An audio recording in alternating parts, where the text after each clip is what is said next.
Izakhamizi zepulazini leCabacha duzane lakoBulawayo ezedlula 200 zidilizelwe izindlu ngemva kokuna kwezulu elilomoya ngoMgqibelo basala belala egcekeni.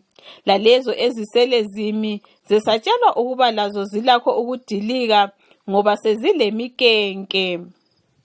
Bekhuluma ngemva kwequla elikhokhelwa ngabebandla leZAPU elethekelele leyo ndawo ngendingeko zabo ukuba bakhe njalo izindlu ezidilikileyo, abahlali beCabacha bacele usizo lukaZulu lohulumende bethi baphila nzima.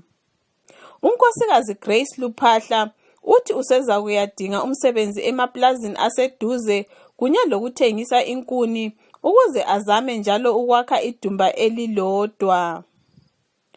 Umkhokheli weZAPU umnumzana Dumiso Dabengwa uthi okuseCabacha ngezinye izinto ezisuka zibandlulule abanye abantu ezweni ngoba amalungelo abo esephulwe nsuku zonke. uDabengwa wethese icala umasipala wakoBulawayo ethi ngemva kweminyaka edlula engama30 kukhombisa amaphutha kahulumende njalo akumnandi ukubona abantu bephila nzima kangaka. Umnumzana Lazarus Masuku yena uthi ngabe uhulumende ubona icebo lokunceda abantu laba abathwele nzima.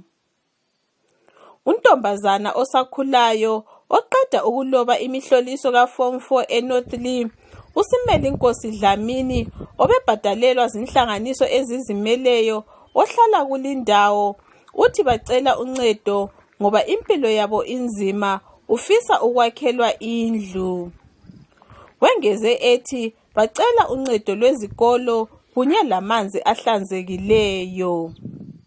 Umnumzana Veni Ncube uthi izulu elilomoya lesiqhotho yilo elibangele umonakalo lo. UNkosikazi Stylish Magida weZAPU obona ngombuso wemadolobheni uthi ngitsho lenyamazana azihlali endaweni azibonileyo. Abahlali beCabacha bahleli endaweni engela zibhedlela, amanzi ahlanzekileyo, izikolo kunye lemigwaqo ecacileyo noma nje bebucwadlana nje lakoBulawayo. Lamuhla iningi labo lezakhamizi beziyehola irayisi bethi lendlala iyabusa. Igama lakho mbani mama? Umeme Hadebe. Kuhambe njani lapha sibona indlu idilikile? Indlu leyo kwakuyisiphepho esikhulu.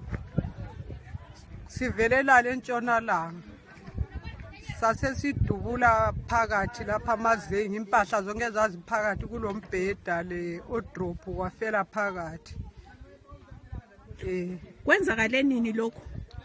Kwenzakala ngeSaturday ngama-2. Sizobani oludingayo ngemva kokulahlekelwa impahla engaka?